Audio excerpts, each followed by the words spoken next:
Oui, dans le morceau, il dit Steven Gerrard. Mais c'est pour aller plus Ah, mais la rime la rime colombien, respecte le rap, respecte la rime, comme disait Yves des X-Men. Salut tout le monde, on espère que vous allez bien. Bienvenue dans ce nouvel épisode du Soyons Foot. Aujourd'hui, on a l'honneur de recevoir Mehdi Maizi. Comme d'habitude, ça va être une courte interview, un quiz et un défi. Celui qui perdra n'aura rien à manger, n'aura rien à boire, mais il va se passer des choses. Donc restez jusqu'à la fin de l'épisode. On l'attente, même si en ce moment, j'ai plus grand chose à prouver, mais ah là là là, ça passe très loin, mais c'est pas grave. On y va, let's go.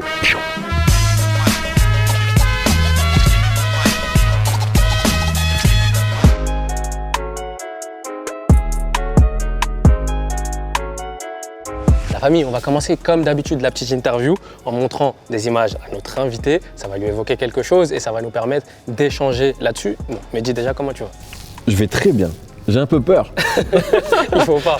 Tout le monde sait que tu es devenu une terreur.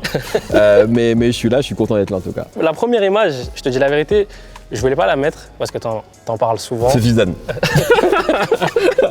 Voilà, il est là. Superbe. Zinedine Zidane, mais en vrai, on est obligé d'en parler. Ouais. Et ça fait pas de mal. La première question, c'est en vrai, qu'est-ce qu'il représente pour toi? En vrai, pour moi déjà, c'est mon enfance. Parce que la première personne qui m'en parle, c'est mon père. Mais genre, tu sais, quand il joue à Bordeaux, moi je regardais, j'avais pas accès aux autres championnats, donc je regardais à fond la Ligue, enfin la D1. La division 1. Et donc c'était un peu un des jeunes chauds dans le championnat de France. Mais la star de l'équipe de France, c'était pas lui, c'était Djorkaeff. Tu vois, à l'époque, c'est vraiment Djorkaeff. Et moi, mon père, il me disait, je sais pas s'il savait ou si juste parce que c'était un DZ, il disait non, le vrai crack, c'est Zidane. Et donc moi, je me souviens que quand j'ai joué au foot et tout, je disais non, c'est Zidane, c'est lui. Alors que en vrai, j'avais pas de capacité d'analyse à l'époque. Et puis après, je pense que voilà, moi, je suis vraiment, tu sais, j'avais 11 ans en 98, donc je suis vraiment de cette génération-là. Donc je suis pas le seul à parler de Zidane dans ces termes-là, parce que je pense qu'il nous a beaucoup marqué de par son jeu, de par sa personnalité aussi. Vraiment, je pense que notre génération, on était vraiment genre biberonné, on voyait Zizou partout. Tu sais, dans les pubs, à la télé, et il y avait un peu un truc presque malsain, genre en mode... c'était une figure quasi divine, tu vois, ce qui était un peu chelou. Et nous, moi, j'ai été vraiment biberonné à ça. Okay. Genre Zizou, fallait pas toucher à Zidane. Bah justement, comment t'expliques qu'aujourd'hui, un mec comme Zinedine Zidane, il fasse autant l'unanimité? On a l'impression que, en fait, on peut pas en parler, on peut pas le comparer, on peut pas dire qu'à un moment, il a été moins fort ou quoi, tu vois. C'est vrai. Comment t'expliques ça? Tu sais, en vrai, historiquement, l'équipe de France, on est quand même une nation qui n'a pas gagné grand-chose, qui avait uniquement gagné l'Euro 84. Donc, il fait partie de cette génération-là. Et en plus, il a marqué 2 buts en finale, qui nous a donné le premier titre, enfin, la première Coupe du Monde. Donc déjà, il y a un truc assez fou qui est lié à lui. Et puis je crois qu'après, moi, je crois vraiment des choses qui sont imperceptibles. Je pense que lui, il dégage quelque chose. Je pense que quand tu vois Zidane, je sais pas, moi, je sais pas vous, mais moi, quand je vois Zidane, je suis content. Il y a un truc. Et je trouve que même plus les années passent, plus il est beau de ouf, parce qu'il est beau maintenant. Et donc non, mais je trouve qu'il y a un truc qui se dégage de lui en mode, je sais pas, genre on a envie de l'aimer et il est véritablement comme ça. Il y a aussi, il a quand même tout au cours de ces années, il a été vachement humble. Enfin, il a incarné ça, même si il y a parfois des zones d'ombre. Il a eu beaucoup plus de cartons rouges. Tu vois, enfin, c'est un mec qui a ses coups de sang, c'est un mec qui peut avoir ses zones d'ombre, mais on n'a pas envie de le voir parce que je pense qu'on a besoin parfois de symboles dans un pays, tu vois, dans la nation. Et je trouve moi que Zizou, en fait, c'est un mec qui rassemble en vrai quasiment tout le monde, tout type de personnes, peu importe tes convictions que t'as, etc. Genre, il y a vraiment Zidane. Parfait. On va passer à l'autre image. C'est l'Algérie qui remporte la Coupe d'Afrique. Tout à fait. C'est pas vraiment pour cet événement-là que je veux te parler de l'Algérie. C'est déjà savoir si toi, c'est une sélection que tu suis, c'est des matchs que tu regardes, etc. Ouais. Après, je regarde moins maintenant parce qu'en fait, je regarde un peu moins le foot maintenant à cause du rap qui me prend trop de temps. Mais ouais, bien sûr, évidemment. Je me souviens à l'époque, je regardais la Coupe d'Afrique des Nations sur Eurosport. Ok. Et à l'ancienne de fou. C'est terrible. Mais ouais, bien sûr, je la regarde. Et après, la sélection, plus globalement, c'est marrant parce que limite, c'est plus des souvenirs, comment dire, des histoires qui sont racontées par ma famille. Tu sais, le fameux match où ils ont battu l'Allemagne en 82. Ouais. Genre ça, tu sais, genre moi j'ai mon cousin qui me parle de Belloumi comme s'il était plus fort que Maradona. Mais genre, il est très très sérieux quand il en parle. Je trouve qu'il y a une tradition de certains joueurs dans cette équipe-là, certains joueurs assez techniques, qui ont toujours un peu brillé au niveau européen, tu vois, à l'époque, les Moussa Saïb ou même plus récemment. Et donc non, moi c'est une équipe évidemment que je regarde et que je suis, mais je regarde pas tous les matchs aujourd'hui. Okay. Au-delà du sport, tu l'as dit juste avant, toi tu es né en Algérie. Ouais. Est-ce qu'aujourd'hui, avec ce que tu es en train de faire dans le rap français, tu as une motivation d'aller faire quelque chose là-bas, un projet ou autre? Enfin, est-ce que tu y as déjà pensé à un moment donné? C'est une bonne question, ouais. J'ai pas forcément de projet d'une motivation aujourd'hui précise, mais si j'ai la motivation mais pas le projet. Effectivement, mais même plus globalement au Maghreb en fait. C'est-à-dire que je vais en Algérie, je vais aussi au Maroc de temps en temps, et là-bas pareil, il y a une scène rap qui est super présente, et de l'aveu de beaucoup de gens là-bas, il manque parfois des médias. Il y a des événements, il y a notamment le Mawazine Festival qui est un gros festival là-bas, mais il manque parfois des médias, El Grande Toto en parlait très bien. Par exemple, je l'ai eu en interview, il disait voilà, Aujourd'hui, il fait des millions de vues. Vraiment, c'est énorme, mais il n'y a personne là-bas pour acter ça. Il n'y a même pas de certification, il n'y a pas, tu vois. Et ça, il y a un manque. Donc, je ne sais pas comment le faire parce que je ne connais pas non plus assez bien ces pays, ces industries pour les modifier. Mais en tout cas, ouais, je pense qu'il y a vachement de choses à faire vraiment là-bas. Que, de toute façon, même plus globalement, je pense que moi, je travaille dans le streaming. Je pense que le continent africain, au sens large, ça va. Enfin, le moment où là-bas, les auditeurs vont s'emparer du streaming, ça va être une révolution. Ouais. Vraiment, tu te rends compte, même pour les rappeurs français, hein, parce que c'est un genre qui est énormément écouté là-bas, donc ça va tout changer en vrai. Et donc, je pense que ouais, c'est. Il y a des choses à faire là-bas et j'y pense. J'ai pas forcément aujourd'hui le projet, mais je pense j'aimerais bien en tout cas. J'aimerais bien. Je te montre la troisième image. Oh là là, la légende, Anelka. Nicolas Anelka. Ouais. À quoi tu penses, là tout de suite, quand je te montre Nicolas Anelka? Le premier souvenir que tu as de lui? Le retour au PSG, le gilet sans manche. Ok. Le gilet sans manche. C'est vraiment le premier truc que je pense. Pourquoi il a fait ça? Tu vois. Et à l'époque, et je pense à autre chose, c'est que pour moi, Anelka, c'était une icône. Genre c'était un mec que je trouvais, c'est le mec que je trouvais le plus stylé dans le foot au moment où il jouait et je voulais m'habiller comme lui. Pas le gilet sans manche, mais tu sais, il faisait un truc qui était... Il remontait ça. Ouais, je le faisais. J'étais ridicule, mais je le faisais. Moi, je suis vraiment pas du tout comme Anelka dans ma personnalité. Donc ça me fascine un peu les mecs qui sont comme ça, tu vois, vraiment sans compromission, qui n'en font un peu qu'à leur tête, mais qui a quand même fait une très belle carrière.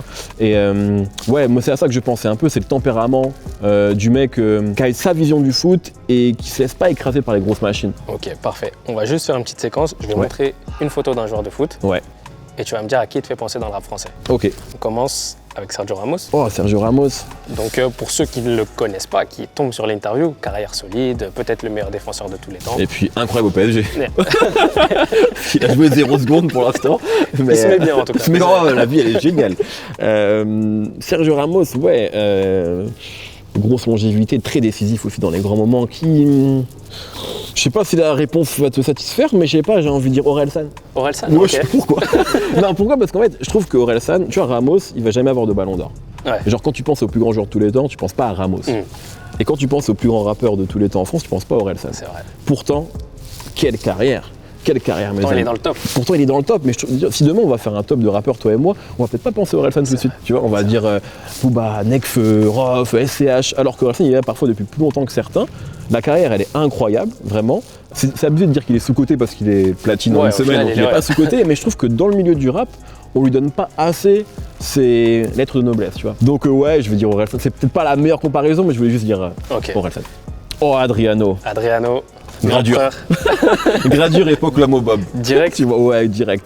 Genre vraiment le mec qui, je sais pas, moi Gradure je me suis pris. Ou Caris, époque Or Noir, mais en tout cas un truc que tu te prends en pleine tête et tu sais même pas d'où ça vient. Ouais, tu l'as pas vu venir. Ouais, voilà. Moi je suis Adriano avant l'Inter, il y avait Parme et je me souviens, tu sais, j'avais pas Canal à l'époque, donc je voyais pas les matchs de Italie, du calcio. Mais je voyais, il y avait un mec qui mettait des buts de fou déjà, tu sais, je fais c'est qui ce gars, tu vois. Limite c'est presque plus un joueur de PES qu'un mec de la vraie vie, Adriano. Tout le monde parle de lui comme PES. À la face de Salif d'ailleurs, mais ouais, non. Un truc, tu vois, la trappe, je trouve que quand c'est arrivé en France, vraiment ça a été incarné par Caris d'abord et après par Gradure, mais des trucs qu'on n'a pas compris, on n'avait pas le choix d'accepter. Moi je suis un Gradure au début, je le vois arriver, et quand l'album il sort, je fais ouais mais c'est bon, c'est trop chaud, c'est trop chaud. Donc je dirais un truc comme ça, ouais. Ok, comme ça. Dernière image. Benzema. Ben ça tu vois, il faut un mec qui est meilleur en fin de carrière qu'au début. Donc je vais dire Rimka. Rimka, ouais. Ouais, tu vois, je vais dire Rimka. Alonso aussi. Ouais, Alonso aussi. Mais Rimka, pour le coup, pour moi, Rimka, c'est Lil Wayne français. Ouais. Alors qu'au début, quand il est arrivé, j'étais en mode, ouais, bon, il est dans son groupe, ok. Et au fur et à mesure des années, je le vois, ah, mais il est chaud en solo, ah, mais il est trop fort, ah, mais c'est un des meilleurs, en fait. Je trouve que Rimka, aujourd'hui, il est plus fort que jamais. Ouais. Et c'est pas le cas de tout le monde, et c'est dur, tu vois. Surtout si tu compares encore avec le sportif, c'est vraiment du travail, c'est comment tu fais pour pas être dépassé, pas être rattrapé par les plus jeunes, toujours être en phase et tout. Et donc, ouais, je dirais. Rimka, Benzema, c'est une bonne analogie. Parfait. On va parler un peu de ton actualité. Ouais. Donc actuellement, tu es sur le code, Apple Music. C'est quoi la suite? Déjà, profiter de tout ça. C'est-à-dire que je vais pas forcément. Enfin, après, sur Apple, on va lancer des nouveaux formats. Donc, on a lancé The V Radio avec Damso et Richie. Et donc, ça y est, c'est lancé. On est archi content. Et il y a d'autres projets comme ça qu'on a envie de lancer avec d'autres artistes, pas forcément uniquement dans le rap bien sûr. Et puis ouais, même au sein du code, je pense qu'il y a d'autres formats qui vont naître en 2022. Mais je peux pas en dire plus pour l'instant, mais en tout cas ouais, il y a plein de choses au sein d'Apple Music qui vont arriver. Et puis Le Covid, moi, ça m'a fait beaucoup de mal, j'ai pas pu faire la fête, donc là, je fais beaucoup de J'ai fêtes vu aussi. que Ouais, tu pars en tournée. Ouais, de ouf. Mais tu sais qu'en 2022, il y a une petite tournée. Ah là. ouais Ah, de ouf, je te jure, vraiment. On J'ai m'a vu que envoyé tu prévois le Canada, tu prévois. Ouais, on m'a envoyé le planning hier, c'est fou, n'importe quoi. Donc ouais, on va essayer aussi. Moi, ce que j'aimerais, c'est essayer d'imposer une identité en mode tu viens, mais tu sais que tu vas trouver. Tu sais que tu vas écouter du Alpha One à 2h du matin, Ouais, ou du Freeze, ou du. Et c'est cool, et tu vas t'ambiancer là-dessus. Pas uniquement les gros tubes du moment, même s'il faut les jouer. Et voilà, donc ouais, il y a aussi ça en fait qui va me prendre un petit peu de temps en 2022. Quoi. Ok, parfait. On passe tout de suite au quiz et c'est là que les hostilités commencent. Let's go.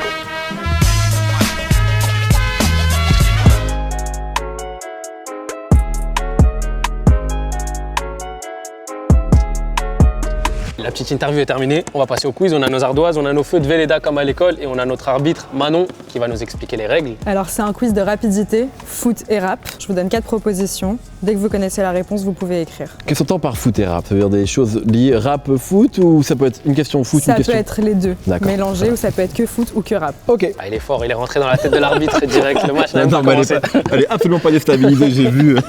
Lequel de ces grands attaquants n'a jamais été désigné soulier d'or? Lionel Messi, Ciro Immobile, Thierry Henry ou Filippo Inzaghi? C'est Mehdi, c'est- c'est Inzaghi. Mais moi aussi j'ai écrit Inzaghi. Mais à la rapidité, c'est Mehdi qui a été plus Ah, la rapide. rapidité, vous mettez la VAR, vous mettez la VAR. Ah moi je trouve que là c'était limite. Hein. Tu gagnes à chaque fois, Allez, c'est bon. n'oubliez pas tous les points qu'il m'a volé à rap jeu quand même. C'est vrai, c'est vrai, c'est vrai.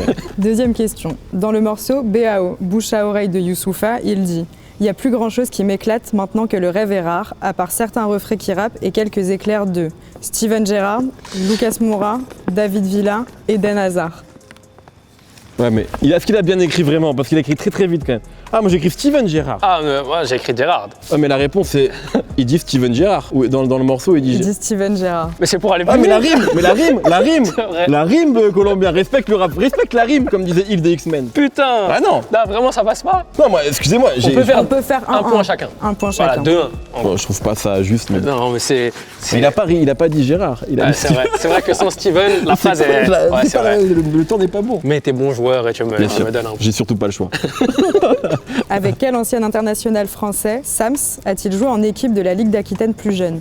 Maxime Gonalon, Adil Rami, Jérémy Mathieu, Mathieu Valbuena. Cette fois-ci, c'est C'est lui, colombien. c'est lui. Je le reconnais. Ok, je recolle au score 2-2. T'es 2-2. rapide, toi, hein. C'est. Ouais. Très rapide. Moi, je fais ça toutes les semaines. Je m'entraîne chez moi avec une ardoise et tout. Je suis excité. Avant-dernière question. Dans le clip Génération 90, Dea Uzi porte le maillot d'un club de foot français. De quel club s'agit-il? Paris FC, Olympique Lyonnais, Stade Rennais ou les Girondins de Bordeaux? Je prends mon temps du coup. C'est ça? Non, c'était le Stade Rennais. Putain. Ah ouais? Balle de match du coup. Balle de Enfin, Ah, c'est la balle de dernière manche. question. Bah ouais. Ok. Ok, vas-y. Putain. J'ai l'impression. Dans quel club parisien Guy de Besbar jouait avant de se consacrer pleinement au rap? Le PSG, le Red Star. Regarde ça. C'est une égalité parfaite. La VAR. Là, c'est une égalité parfaite. Comment on fait? C'est du jamais vu dans Soyons Là, Foot. c'est du jamais vu. Ah, t'en as une en bonus? Je m'en souviens d'une qu'on n'a pas faite encore. Vas-y. Vas-y. Dans le clip classico organisé, Jul porte un maillot de l'Olympique de Marseille. Quel nom est floqué derrière? Payette, Gendouzi, Thauvin, Ah oui. Papin. Ouais, mais il l'a eu plutôt. C'est Gendouzi? C'est Gendouzi. Ouais, je l'avais, mais il est parti. Tu l'avais avant la proposition ou pas Ah, moi? il a écrit Papin. Il a écrit. Non, c'est un G. J'avoue, ça ressemble pas du tout à un G. C'est une victoire. La famille, on va passer au défi final. Mehdi va avoir un petit handicap avant de commencer ce défi, étant donné qu'il a perdu là. Mais c'était une belle partie. On y va. Let's go.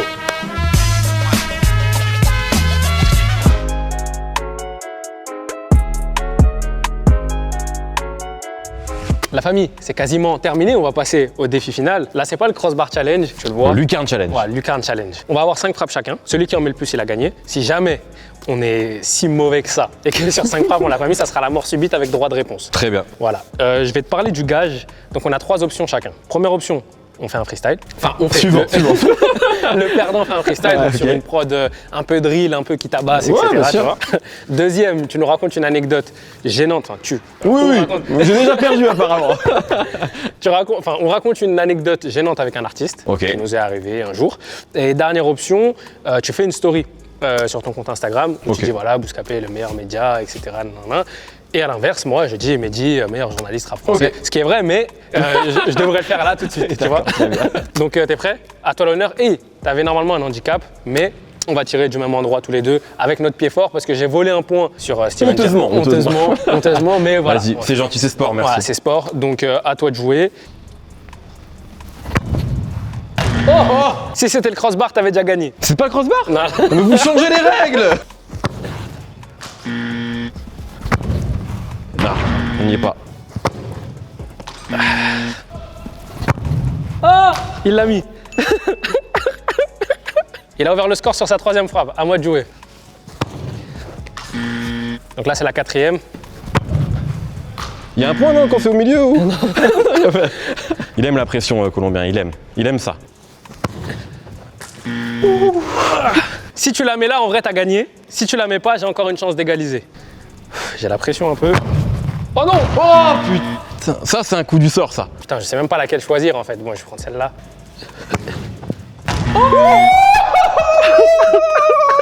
C'est incroyable! Les poteaux carrés! Ah, j'ai le seum. Bah Mehdi, bien joué. Bien joué. Franchement, je suis très heureux. Non, c'est... Est-ce que vu que t'as battu Tissé, ça veut dire que je suis plus fort que Tissé à ça ou Bah, pas? en vrai, si on fait des déductions, ouais, okay, c'est comme si t'avais gagné la Ligue des Champions en vrai. C'est Là, incroyable. J'avais le trophée, je te le remets. C'est magnifique, c'est magnifique. On va faire le gage. Alors attendez. Freestyle, non? Non, Ça, t'es je comme vais- moi, tu veux pas t'afficher. Ça, je vais pas faire ça. Une anecdote. Oh, la remise.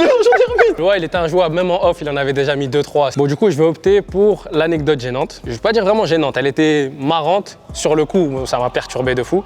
On était sur un tournage de Dans la Gova avec le Seven Banks. Tournage légendaire. Tournage légendaire, et très épuisant. Koba revenait de Marseille, il était revenu le jour même, etc. Donc il était super fatigué.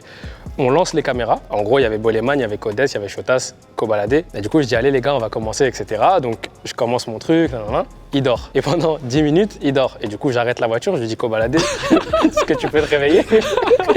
Et il me dit, ouais, je vais me réveiller. Du coup, on recommence dans la Gova. On avait tourné 5-10 minutes. Du coup, il se réveille, mais il fixe la GoPro comme ça.